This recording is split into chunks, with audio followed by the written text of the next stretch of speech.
Bismillahirrahmanirrahim. Assalamualaikum warahmatullahi wabarakatuh. Waalaikumsalam warahmatullahi wabarakatuh. Terima kasih Ibu telah hadir hari ini. Bagaimana kabarnya? Alhamdulillah Pak, baik. Jadi mohon maaf sebelumnya, saya pegang handphone bukan berarti saya lagi main HP, tapi materi kita kali ini semuanya ada di dalam HP saya.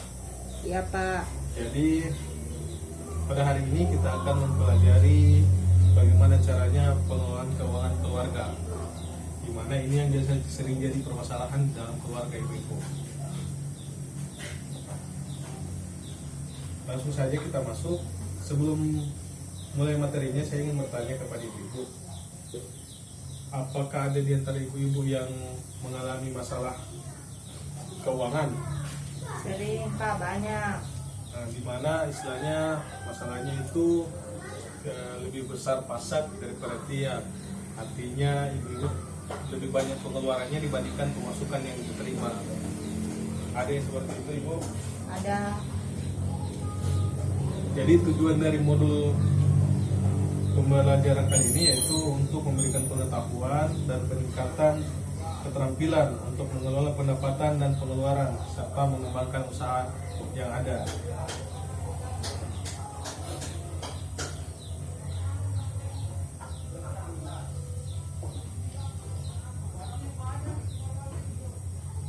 Kira-kira ibu ini sudah paham tidak bagaimana caranya untuk membuat pengeluaran itu dengan pendapatan seimbang?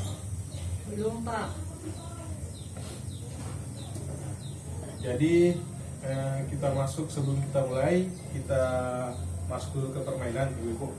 Jadi permainan kali ini namanya permainannya menjadi orang Jepang. Jadi saya persilakan dulu berdiri kemudian berbaris dan membentuk lingkaran.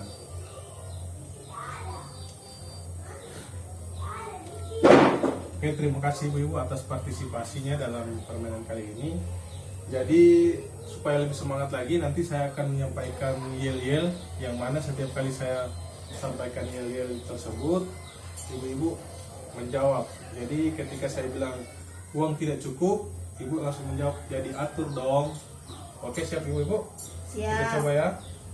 Uang tidak cukup. Ya diatur dong. Kali lagi, uang tidak cukup. Ya diatur dong. Nah, mantap. Terima kasih ibu-ibu.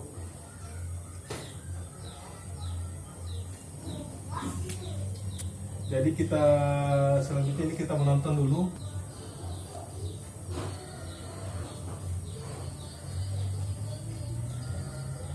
Setelah menonton video, kira-kira ibu apa yang dihadapi oleh Ibu Lili dalam tayangan tersebut?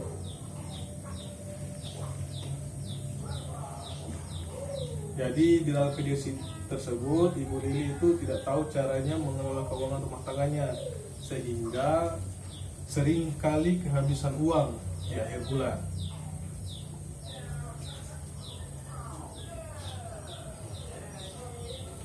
Jadi pada umumnya ibu-ibu kita menghadapi masalah yang sama dengan Ibu Lili.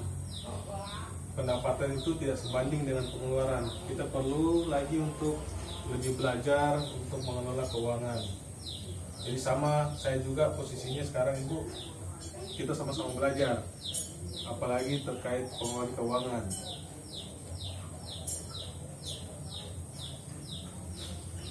Selanjutnya kita masuk ke langkah berikutnya, yaitu kita perlu mengetahui jumlah rata-rata pendapatan dan pengeluaran kita, dimana dari situ kita bisa mengetahui hal-hal apa yang perlu kita atur sehingga tidak membebani keuangan keluarga.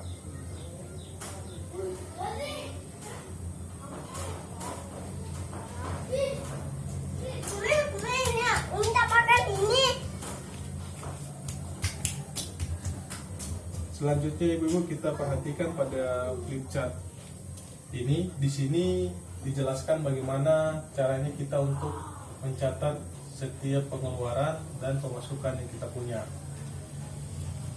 Nah, dengan cara ini kita bisa mengetahui mana keperluan yang menjadi kebutuhan dan mana yang merupakan keinginan kita.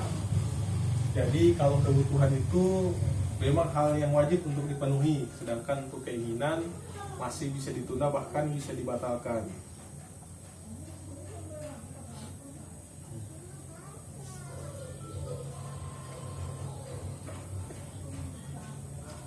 Langkah berikutnya Ibu yaitu menyusun anggaran. Jadi setelah kita menentukan pendapatan kita setiap bulan, mencatatnya, kemudian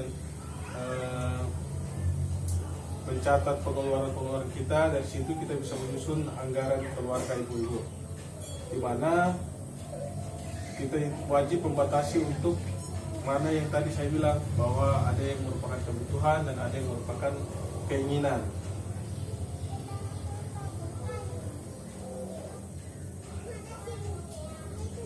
Jadi saya berikan contoh ibu-ibu, kira-kira kalau bayar listrik itu merupakan kebutuhan atau keinginan? Kebutuhan. Kalau uang jajan anak? Kebutuhan. Bayar hutang? Kebutuhan. Tas baru? Keinginan. Arisan? Keinginan. Beli makanan dan susu? Kebutuhan. Perlengkapan mandi? Kebutuhan. Tabungan? Kebutuhan. Rokok? Keinginan. Pulsa telepon? Keinginan juga. Jadi memang ada beberapa kebutuhan serta keinginan yang memang kadang kita salah untuk memilih, di mana yang harusnya bisa ditunda tapi kita tidak tunda.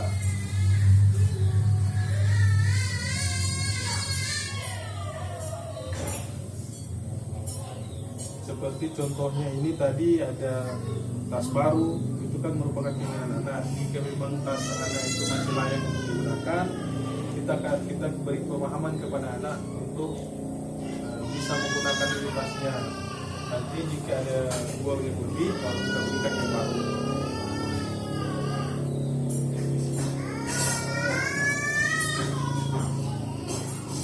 Nah, sekarang langkah yang keempat itu mengendalikan anggaran. Nah, di sini penyusunan anggaran keluarga dibutuhkan untuk memenuhi kebutuhan mengelola uang, sama halnya dengan berbelanja ke pasar tanpa membuat daftar belanja sesuai kebutuhan. Jadi kadang kalau kita pergi belanja ke pasar tanpa membuat catatan, biasanya banyak hal-hal yang semestinya tidak perlu kita beli, itu yang justru malah kita beli. Jadi ketika ibu ke pasar boleh membuat catatan, sehingga pada saat di pasar apa yang sudah dicatat itulah yang akan dibelanjakan, sehingga tidak membebani anggaran keluarga. Kemudian untuk mengendalikan pengeluaran itu tidak harus semata-mata tanggung jawab ibu, tapi seluruh anggota keluarga. Bapak pun harus membatasi keinginannya, sehingga hal-hal yang menjadi keinginan itu bisa dialokasikan dananya untuk pemenuhan kebutuhan, misalnya untuk sekolah anak dan lain-lain.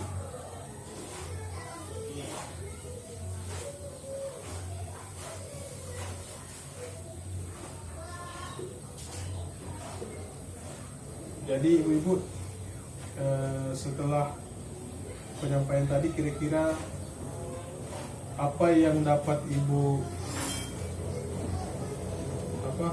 peroleh dari hasil pelatihan hari ini? Orang so tahu mana kebutuhan dan keinginan. Baik, terima kasih ibu-ibu atas jawabannya. Apakah ada yang masih suka berhutang ibu-ibu di sini? Ada, Pak. Nah, itu juga harus kita atur. Nanti di langkah berikutnya kita akan belajar tentang bagaimana caranya untuk mengelola hutang yang baik. Sekian saja materi kali ini, semoga bermanfaat. Wabillahi taufiq wal hidayah. Wassalamualaikum warahmatullahi wabarakatuh. Waalaikumsalam warahmatullahi wabarakatuh.